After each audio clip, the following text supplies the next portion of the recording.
کیونکہ اس مادی کائنات سے بہرہ مند ہونے کے لیے ایک آلہ کی ضرورت ہے بنام بصر، بنام آنکھ، اور وہ جب دنیا میں آتا ہے اس کے پاس آنکھ نہیں ہے، لہذا مناظر جو دیکھنے سے مربوط ہیں وہ یہ اس کے لیے قابل ادراک نہیں ہیں۔ یا دوسرا مادی کائنات کا حصہ ہے جس کا تعلق مسموعات سے ہے، سننے سے ہے، وہ بعض خوبصورت صدائیں ہیں یا بعض کریہ ترین صدائیں ہیں، ان انکر الاصوات لصوت الحمیر، بعض ایسے ہیں جب بولتے ہیں تو آدمی کہتا ہے بھائی چپ رہتے تو بہتر تھا۔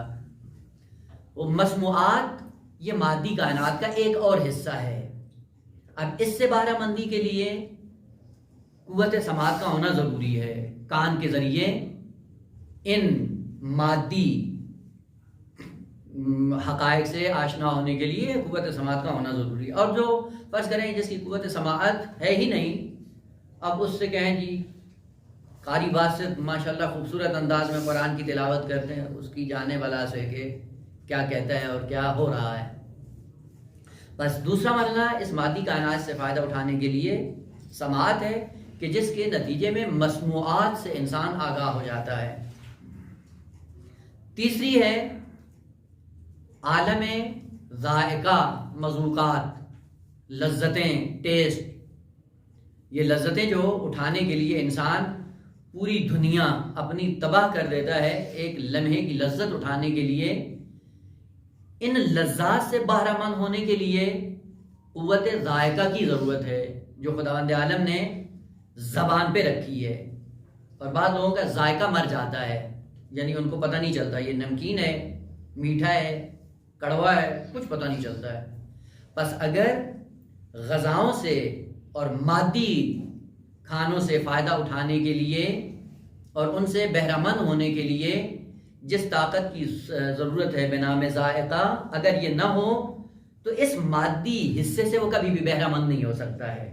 البتہ یہ ایک الگ اخلاقی پہلو بھی ہے کہ دیکھیں آگا یہ لذت اٹھانا، کھانا جو ہے وہ ہم اس لیے نہیں کھاتے ہیں کہ توانائی ملے، کھانا اس لیے نہیں کھاتے ہیں کہ انرجی ملے اور انرجی کو اطاعت الہی میں خرچ کریں، بلکہ اپنے اس ٹیسٹ کو فقط فراہم کرنے کے لیے اتنا کھا جاتے ہیں حد سے زیادہ، اور جب حد سے زیادہ بھر جاتا ہے پیٹ اب پریشان ہو جاتے ہیں کہ وہ جو لذت کے نتیجے میں کھایا تھا اب وہی اس کے لیے وبال جان بنا ہوا ہے۔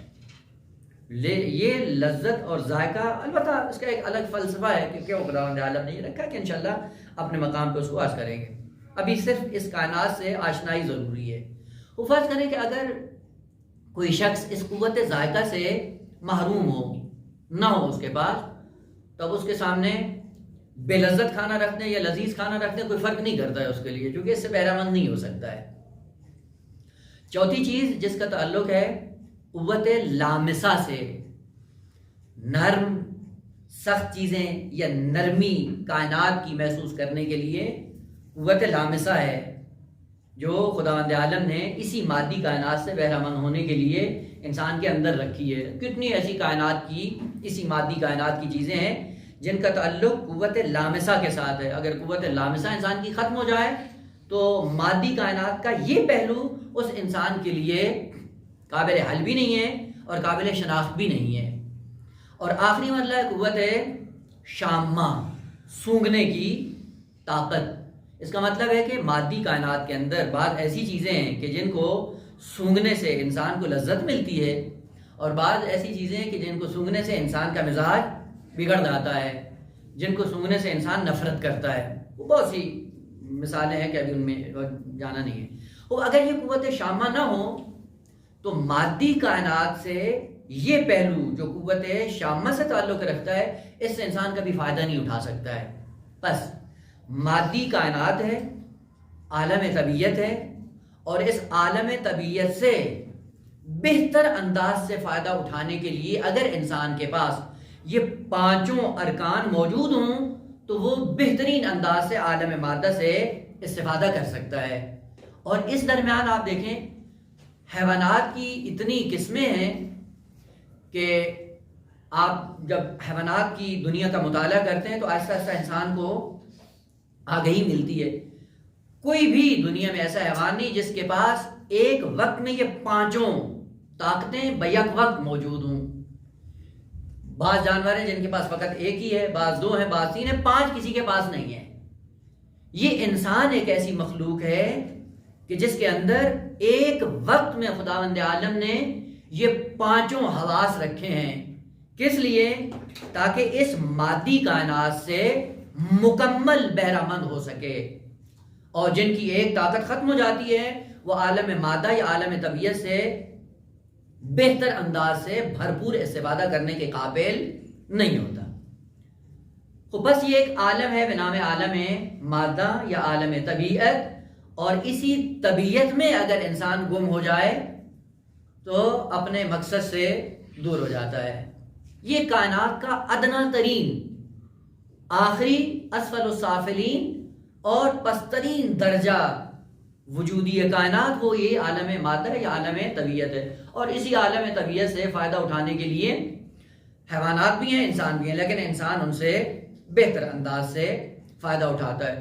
اگر یہ کھانا پینا ہی انسان کا ہم و غم ہو تو اس میں اور حیوان میں کوئی فرق نہیں ہے۔ اس لیے خداوند عالم نے کیا کہا؟ جب انسان بھی چرتا ہے جانوروں کی طرح اور چرنا کھانا پینا اس کا ہم و غم ہو جاتا ہے تو خداوند عالم فرماتا ہے متاعا لکم ولانعامکم، یہ چرنے پینے کا، کھانے پینے کا جو سامان رکھا کا تمہارے لیے بھی ہے، تمہارے لیے ہے یہ متاع، اور تمہارے جانوروں کے لیے، اگر ہدف انسان کا کھانا پینا ہو۔ دیکھیے یہاں پہ بھی بہت بڑی باریکی ہے قرآن کی آیت کے اندر کہ چہ بسا اگر چرنا ہی ہم و غم ہو تو اس کھانے پینے سے بھی بہتر انداز سے انسان کبھی کبھی لذت نہیں اٹھا سکتا ہے، جبکہ حیوان کھانے پینے کے مسئلے میں بہترین لذت اٹھاتا ہے بغیر کسی پریشانی کے۔ مثلا فرض کریں ایک درندہ ہے جس کو بھوک لگی ہوئی ہے، اور بھوک مٹانے کے لیے جب وہ حملہ ور ہوتا ہے چیرتا پھاڑتا ہے، اور اس کو جو لذت ملتی ہے اس سے لذت حیوانی مکمل لذت اٹھا رہا ہوتا ہے۔ لیکن اگر انسان جس کا ہم و غم کیا ہو، لوگوں کا استحصال، قوموں کا خون پینا اور سرمایہ دنیا اکٹھا کرنا ہو، تو وہ پھر اسی کے صدد میں جب لگا رہتا ہے تو کھانے پینے کی لذت سے محروم ہو جاتا ہے۔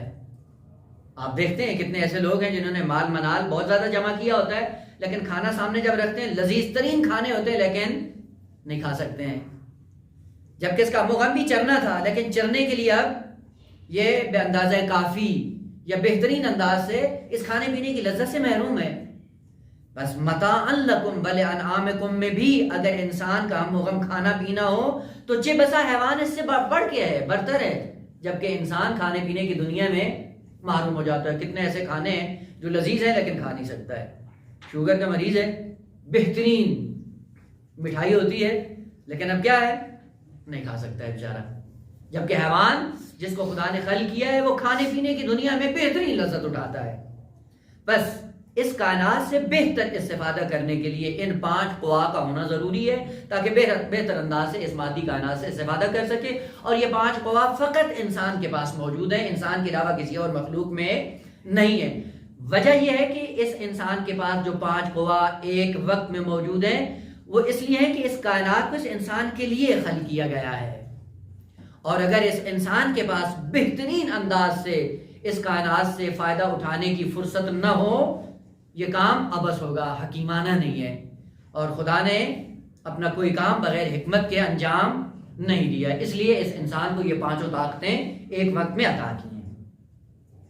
دوسری کائنات جس کو کہا جاتا ہے عالم مثال یا عالم برزخ یا عالم قبر یا قرآنی تعبیر کے مطابق عالم ملکوت۔ عالم ملکوت کیا ہے؟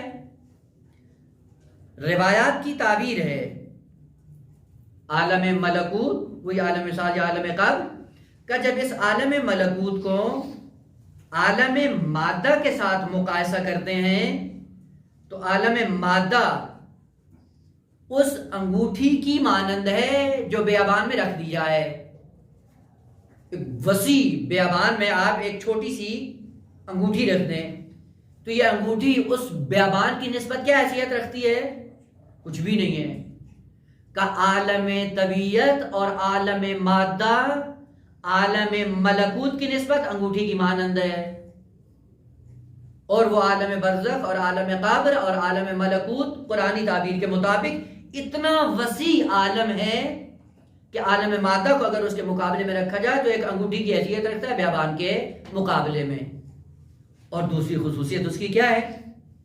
عجیب ہے کہ عالم ملکوت اتنی وسعت کے باوجود اس کی حقیقت کیا ہے؟ روایت کے یہ جملے ہیں، ما فیہا موضع قدم الا علیہ ملک راکع او ساجد، کہ عالم ملکوت اتنی وسعت کے باوجود ایک بالش ایک قدم کی جگہ بھی خالی نہیں ہے، وہاں پہ پورا عالم ملکوت بھرا ہوا ہے ملائک سے۔ اور کیا کر رہے ہیں؟ کہ کوئی فرشتہ حالت رکوع میں ہے اور کوئی عالم سجدہ میں ہے۔ معنی کریں گے بعد میں کہ عالم سجدہ سے مراد کیا ہے۔ یعنی اتنی وسعت کے باوجود وہاں پہ ایک قدم کی جگہ نہیں ہے جو عباد الرحمن سے خالی ہو، ہر جگہ عباد الرحمن موجود ہیں۔ اس عالم میں اس انسان کی کیا حیثیت ہے، یہ انشاءاللہ اسی سورہ بارکہ یوسف میں واضح ہو جائے گا۔ فقط یہ مقدمہ اس لیے یاد کر رہے ہیں کہ اس مقدمے کے ساتھ انشاءاللہ اصل داستان کو شروع کریں۔ بس عالم ملکوت وہ عالم کہ جس کی وسعت عالم مادہ کی نسبت اصلاً قابل قیاس نہیں ہے، اور اس عالم کی خصوصیت یہ ہے کہ وہاں پہ خدا کی معصیت نہیں ہوتی۔ اصلاً ایک بالش جگہ خالی نہیں ہے کہ جس میں کوئی عاصی انسان یا عاصی مخلوق یا عاصی موجود وہاں پہ موجود ہو۔ جتنی بھی مخلوقات ہیں یا رکوع میں ہے یا سجود میں ہے، من جملہ انسان بھی اسی طرح ہے۔ اور یہی عالم ملکوت علت وجودی ہے عالم مادہ کی، یعنی عالم مادہ جو وجود میں آتا ہے اس کی علت کیا ہے؟ عالم ملکوت۔ اور عالم ملکوت علت وجودی ہے عالم مادہ کی۔ اب یہیں پہ دو اور دو چار کی طرح قانون ہے کہ جو عالم ملکوت پر مسلط ہوگا وہ عالم مادہ پر بطریقے اولا مسلط ہوگا۔ یہ مقدمہ ایک ذہن میں رکھ لیں۔ تیسرا عالم ہے عالم جبروت، کہ جس کو روایات یا آیات میں عالم جبروت کہا گیا ہے، اور فلسفیوں کے ہاں اس کا نام عالم عقل ہے۔ عالم عقل کی وسعت کتنی ہے؟ کہا کہ عالم مثال یا عالم ملکوت عالم جبروت کی نسبت بعین اسی انگوٹھی کی حیثیت رکھتا ہے بیابان کے مقابلے میں۔ پھر عالم جبروت کتنا ہوگا؟ اصلاً انسانی عقل میں آنے والی بات نہیں ہے، اصلاً انسان دنگ رہ جاتا ہے۔ اب اس کی خصوصیات کیا ہے انشاءاللہ اپنے مرحلے میں بیان ہوں گی۔ اور وہ عالم جبروت یا عالم عقل علت وجودی ہے عالم ملکوت کے لیے، یعنی عالم ملکوت جب وجود میں آتا ہے تو عالم عقل کی وجہ سے وجود میں آتا ہے۔ اس کائنات کے تین عالم ہیں، عالم مادہ، عالم ملکوت اور عالم جبروت۔ یہ تین عوالم ہیں۔ اور دوسرا مقدمہ اسی کے ساتھ ضمیمہ کرتے ہیں، اور وہ یہ ہے کہ ہر عالم اپنے اعتبار سے مکمل خلق کیا گیا ہے، اور ایک عالم کو دوسرے عالم سے کوئی آگہی نہیں ہے۔ موٹا موٹا قانون کہ عالم دنیا کو یا عالم مادہ کو نہیں معلوم کہ عالم ملکوت میں کیا ہو رہا ہے، عالم ملکوت کو نہیں معلوم کہ عالم جبروت میں کیا ہو رہا ہے، اور اس احاطے سے بھی کوئی عالم آگاہ نہیں ہے ایک دوسرے کی نسبت۔ لیکن برعکس عالم عقل کو معلوم ہے کہ عالم ملکوت میں کیا ہو رہا ہے، عالم ملکوت کو معلوم ہے کہ عالم مادہ میں کیا ہو رہا ہے۔ یعنی جب اوپر سے نیچے آئیں تو علت کو اپنے معلول کی تمام خصوصیات کا علم ہے، لیکن جب نیچے سے اوپر جائیں معلول سے علت کی طرح تو معلول کو اپنے علت کے حالات کا علم نہیں ہے۔ تیسرا مطلب اسی سے جو ملتا جلتا ہے وہ یہ ہے کہ ملائکہ تین طرح کے ہیں۔ تھوڑا سا اشارہ کر رہے ہیں، انشاءاللہ اگر بات مکمل کسی اور فرصت سے ہوئی تو مزید واضح کریں گے انشاءاللہ اس کو بھی۔ کہ ملائکہ تین طرح کے ہیں. بعض ملائکہ وہ ہیں جو عالم مادہ سے مرتبط ہیں، بعض ملائکہ ایسے ہیں جو عالم ملکوت سے وابستہ ہیں، اور بعض ملائکہ ایسے ہیں جو عالم جبروت سے وابستہ ہیں. اسی لیے قرآن نے ان کے بارے میں تعبیر کیا استعمال کی؟ ما منا الا لہو مقام معلوم. ہم میں سے ہر ایک فرشتہ اس کی جائگاہ، اس کی موقعیت، اس کا محل، جگہ، حیثیت کیا ہے کا معلوم ہے. معلوم کا مطلب کیا ہے؟ یعنی ایک خاص دائرہ ہے جس دائرے کے اندر وہ محدود ہیں، نہ اس سے اوپر جاتے ہیں نہ اس سے نیچے آتے ہیں. پس وہ ملائکہ جو عالم مادہ سے وابستہ ہیں، اسی عالم مادہ سے ہی وابستہ ہیں، ان کو عالم ملکوت کی کوئی خبر نہیں ہے. اور وہ جو عالم ملکوت میں منحصر ہیں ان کو فقط عالم ملکوت کی خبر ہے، یا وہ جو عالم جبر. پس ملائکہ ان تین عوالم میں موجود ہیں. پس اس اعتبار سے ملائکہ کی تین قسمیں ہو جائیں گی. وہ ملک جو عالم جبروت کی مخلوق ہے وہ الگ، وہ ملک جو عالم ملکوت کی مخلوق ہے وہ الگ، اور وہ ملک یا وہ فرشتہ جو عالم مادہ کے اندر اپنی جائگاہ خاص رکھتا ہے وہ ایک الگ مقام ہے. لیکن اپنے اس مقام اور موقعیت سے یہ آگے پیچھے ذرہ برابر بھی نہیں ہوتے ہیں، آگے پیچھے نہیں ہو سکتے ہیں. وہ پس ملائکہ بھائی کے بڑی عظمت کے ساتھ ان کو یاد کیا گیا ہے، لیکن ہر فرشتے کی اپنی اپنی جائگاہ اور اپنا اپنا مقام اور اپنا اپنا مکان معلوم ہے، اس سے آگے پیچھے نہیں ہو سکتے ہیں. وہ یہ کائنات ہے اور ایک طرف سے فرشتہ، اور ادھر سے عالم حیوانات ہے. عالم حیوانات فقط عالم مادہ کے ساتھ مختص ہے، یعنی حیوانات عوالم کے اعتبار سے فقط عالم مادہ میں منحصر ہیں، عالم ملکوت میں حیوانات نہیں ہیں. جب عالم ملکوت میں نہیں ہے تو عالم جبروت میں بطریقے اولا نہیں ہے. تو پھر یہ کیوں کہا جاتا ہے کہ قیامت کے دن کوئی سور ہوگا، کوئی خنزیر ہوگا، کوئی پتہ نہیں کیا ہوگا اور کیا ہوگا اور کیا ہوگا؟ وہ ہے یا نہیں ہے؟ کہنا وہ حیوانات نہیں ہے، وہ بلکہ کیا ہے؟ وہ مسخ شدہ انسان ہے جو عالم برزخ میں موجود ہوگا. انسان ہے جو مقام انسانیت سے گر کر حیوان کی شکل اختیار کر کے اللہ کی بارگاہ میں جا پہنچے گا.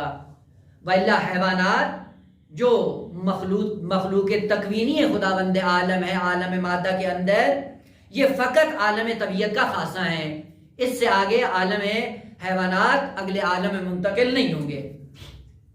البتہ شاید پہلے بھی اشارہ کیا ہوں کہ حیوانات کی جو دنیا ہے وہ بھی در حقیقت جتنے بھی حیوانات اس وقت کائنات مادی کے اندر موجود ہیں، یہ در حقیقت انسان کو آئینہ دکھایا جا رہا ہے کہ آپ ہی کی صفات کا تجسم ہے جو دنیا میں آپ کو دکھایا جا رہا ہے. بس یہ جتنے حیوانات آپ کو نظر آتے ہیں اس مادی کائنات کے اندر، یہ انسانی صفات کا تجسم ہے جو قبل از وقت انسان کو دکھایا جا رہا ہے. بس حیوانات منحصر ہے عالم مادہ اور اسی عالم طبیعی کے اندر. کو بیچ میں پھر انسان کیا ہے؟ من عرف نفسہ فقد عرف ربہ. کو بیچ میں ایک انسان ہے، انسان جس کے لیے قرآن کی تعبیر یہ ہے کہ انا للہ و انا الیہ راجعون. یہ کہاں سے چلا ہے؟ اللہ کی طرف سے اس نے حرکت کرنا شروع کی اور آ کر پہنچا کہاں پہ ہے؟ عالم مادہ کے اندر. جب اللہ سے چل کر نیچے آ رہا تھا اس کو کہا جاتا ہے سیر نزولی، اوپر سے نیچے آ رہا ہے. تو جب اوپر سے نیچے آئے گا تو عالم جبروت سے ہوتا ہوا، عالم ملکوت سے ہوتا ہوا عالم طبیعت میں آ پہنچے گا. اور یہ اس کی حرکت کیا ہے؟ جبری، غیر اختیاری، کوئی اختیار اس کا شامل نہیں ہے. دوسری حرکت اسی انسان کی اس عالم سے، عالم مادہ سے حرکت کر کے سیر صعودی کہے گا، بلندی کی طرف پھر جائے گا. یعنی پھر یہاں سے اٹھ کر اس کو پھر خدا کی بارگاہ میں جا پہنچنا ہے. خوب یہ سیر سعودی کیا ہے؟ یعنی عالم مادہ سے عالم ملکوت اور عالم ملکوت سے عالم جبروت، خدا کے عالم میں اس کو جانا ہے۔ لیکن سیر سعودی میں چونکہ یہ تنہا نہیں جا سکتا، ممکن نہیں ہے کہ ان راستوں کو یہ پہچان سکے، اس لیے یہاں پہ سیر سعودی میں اس کو کتب آسمانی کی بھی ضرورت ہے، اس کو وحی کی بھی ضرورت ہے، اس کو نبوت و رسالت و امامت کی بھی ضرورت ہے، اور اس کو شریعت کی بھی ضرورت ہے۔ پس شریعت و وحی و ملک و انبیاء اور کتب آسمانی مل کر اس انسان کے لیے زمینہ فراہم کرتے ہیں تاکہ یہ انسان سیر سعودی میں پھر اپنے اسی مقام پہ جا پہنچے جہاں سے یہ چلا تھا۔ یہ کیا کہلاتی ہے؟ سیر سعودی۔ خوب بیچ میں انسان کیا ہے؟ انسان یہ تینوں عوالم میں ہو سکتا ہے، عالم مادہ میں بھی ہو سکتا ہے، عالم ملکوت میں بھی ہو سکتا ہے، اور عالم جبروت میں بھی ہو سکتا ہے، اور چہ بسا کہ عالم جبروت سے بڑھ کر آگے بھی جا سکتا ہے کہ عالم جبروت کی مخلوق بنام حضرت جبرائیل علیہ السلام کے ایک مقام پہ جا کر وہ رک جاتے ہیں اور پیغمبر اسلام آگے بڑھ جاتے ہیں، جس سے پتہ چلتا ہے کہ مقام انسانیت مقام ملک سے بالاتر ہے، مقام ملک مقام انسانیت سے نیچے ہے۔ اور اس کی بہترین دلیل خود سورہ مبارکہ ہے نجم ہے، جو قرآن نے ذکر کی ہے، پیغمبر اسلام کا معراج کا واقعہ، کہ جہاں پہ مقام انسانیت کا وہ شخص، انسان کامل کا وہ مصداق اتم پیغمبر اسلام کی ذات گرامی، کہ وہ جب سیر سعودی میں اللہ کی بارگاہ میں نائل ہوتی ہیں تو جتنے بھی ملائک ہیں عالم جبروت کے وہ نیچے رہ جاتے ہیں اور یہ مصداق انسانی آگے بڑھ جاتا ہے۔ بس بیچ میں یہ انسان کیا ہے کہ ان تین عوالم میں ہو سکتا ہے۔ یہ ایک مقدمہ ابھی عوالم کے اعتبار سے۔ مقدمہ دیگر یہ ہے ان تینوں عوالم کی نسبت، البتہ ہر عالم میں پھر آپ خود تطبیق کر سکتے ہیں، وہ یہ ہے کہ ایک ایسی مخلوق ہے جو ایک عالم میں زندگی بسر کرتی ہے اور اس عالم کی خصوصیات سے فائدہ اٹھاتی ہے، بہرہ مند ہوتی ہے۔ ایک وہ صنف ہے انسانیت کی، مثلا عالم مادہ میں انسان موجود ہے، وہ کیا کر رہا ہے؟ عالم مادہ سے فائدہ اٹھا رہا ہے، یہ جو چیزیں کھانے کی ہے کھاتا ہے، جو پینے کی ہے پیتا ہے، جو پہننے کی ہے وہ پہنتا ہے، جو گھر پر، یعنی جتنی بھی اس مادی کائنات کے اندر چیزیں موجود ہیں ان سے فقط بہرہ مند ہو رہا ہے۔ ایک یہ صنف ہے، اور بہرہ مندی کے علاوہ ان کا کوئی اس مادی کائنات پہ تسلط نہیں ہے۔ دوسری قسم انسانیت کی وہ ہے کہ جو نہ فقط فائدہ اٹھا رہی ہے بلکہ اس عالم مادہ پر محیط ہو کر، مسلط ہو کر عالم مادہ کو اپنے کنٹرول میں لے لیتی ہے۔ اور عالم مادہ کو کنٹرول میں لینے کا مطلب کیا ہوتا ہے؟ جس طرح یہ چاہتا ہے اسی طرح عالم مادہ میں تصرف کرتا ہے، اور عالم مادی اس کے اختیار میں ہے، اس کے کنٹرول میں ہے، اس کے تسلط میں ہے۔ مثال دیکھیں، انسان جب دنیا میں آتا ہے دو چیزیں لے کے آتا ہے، ایک بدن بنام جسم اور ایک نفس یا روح، فرق نہیں کرتا ہے۔ یہ روح جو طاقت دوم میں اس انسان کو دی گئی ہے، تو یہ بدن اس روح کے اختیار میں ہوتا ہے۔ ایک دفعہ یہ ہے کہ بدن سے فائدہ اٹھایا جاتا ہے، اور دوسرا یہ ہے کہ نہ، روح فقط فائدہ نہیں اٹھاتی بلکہ روح مسلط ہوتی ہے بدن پر۔ اور مسلط ہونے کا معنی کیا ہے؟ جس طرح چاہتی ہے اس میں تصرف کرتی ہے۔ مثلا ہاتھ آپ کے روح کے اختیار میں ہے، جب روح چاہتی ہے یہ حرکت کرتے ہیں۔ آنکھ روح کے اختیار میں ہے، جب روح ارادہ کرتی ہوئی دیکھتی ہے۔ آپ نے دیکھا زندگیوں میں بھی، اگر آپ غور سے دیکھیں، بعض ایسے مناظر ہوتے ہیں جو آپ کی آنکھوں کے سامنے ہوتے ہیں لیکن آپ دیکھ نہیں رہے ہوتے۔ ہوتا یا نہیں ہوتا؟ کیوں نہیں دیکھ رہے ہوتے ہیں؟ کیونکہ پیچھے روح نے ارادہ نہیں کیا ہوتا۔ ہوتا یا نہیں؟ انسان کسی خیال میں جا رہا ہوتا ہے، کتنی چیزیں دیکھ کر نکل جاتا ہے لیکن کسی طرح اس کی توجہ نہیں ہوتی۔ یہ تو دیکھا ہے نا اپنی زندگیوں میں۔ اس سے پتہ چلتا ہے کہ بدن روح کے اختیار میں ہے، روح جس طرح چاہتی ہے اس کو استعمال کرتی ہے۔ تو اس سے پتہ چلتا ہے کہ روح تسلط کامل رکھتی ہے بدن پر، اور بدن کو جس طرح چاہتی ہے اسی طرح یہ بدن حرکت میں آ جاتا ہے. لیکن اسی بدن کے متعدد اجزاء ہیں. بعض اجزاء ایسے ہیں جو روح کے سلطے میں ہیں. روح کے سلطے کا مطلب کیا ہے؟ یعنی جب روح چاہتی ہے تو یہ کام کرتے ہیں، جب روح نہیں چاہتی ہے تو یہ رک جاتے ہیں. مثلا ہاتھ ہیں، کان ہیں، آنکھیں ہیں، ٹانگیں ہیں، زبان ہے. یہ جب روح چاہتی ہے تو یہ حرکت کرتے ہیں، اگر روح نہیں چاہتی تو یہ حرکت نہیں کرتے. لیکن اسی بدن کے اندر بعض ایسے اعضاء ہیں کہ ان میں روح کا ارادہ شامل نہیں ہے. روح چاہے تو بھی کوئی فرق نہیں کرتا، نہ چاہے تو بھی کوئی فرق نہیں کرتا. مثلا ان میں سے ایک نمونہ کیا ہے؟ دل. دل البتہ یہ مراد، البتہ پہلے بھی عرض کیا تھا کہ یہ دل نہیں ہے بلکہ اس کا نام پمپ ہونا چاہیے. یہ کیا کرتا ہے؟ خون کو پمپ کرتا ہے، پوری باڈی میں پہنچاتا ہے. تو یہ حرکت کرتا رہتا ہے. آپ چاہیں تو بھی حرکت کرے گا، نہیں چاہیں تو بھی حرکت کرے گا. ہے یا نہیں ہے؟ ایسے ہی ہے نا. وہ کتنے ایسے اور بھی اعضاء، البتہ فقط وہ مثال کے عنوان سے عرض کرنا چاہ رہا تھا کہ روح بائیں کے بدن پر مسلط ہے لیکن بدن کے بعض حصوں پر مسلط ہے، لیکن بعض حصوں پر اس روح کا تسلط نہیں ہے. وہ کسی اور علت کے تابع ہو کر وہ اپنا کام کر رہے ہوتے ہیں. بس روح انسانی اگر مسلط ہو جائے بدن پر تو بدن کے اعضاء مسخر ہو جاتے ہیں، تسخیر ہو جاتے ہیں، اور روح جس طرح چاہتی ہے ان کو حرکت میں لاتی ہے. یہ مثال تھی بدن کی ایک مختصر سا ڈھانچہ. اور اگر انسان عظیم ہو جائے تو پورا عالم مادی بدن کی حیثیت بن جاتا ہے اس روح کے لیے. اگر انسان الہی بن جائے اور اپنی روح کو وسعت دے دے تو پھر کیا ہوتا ہے؟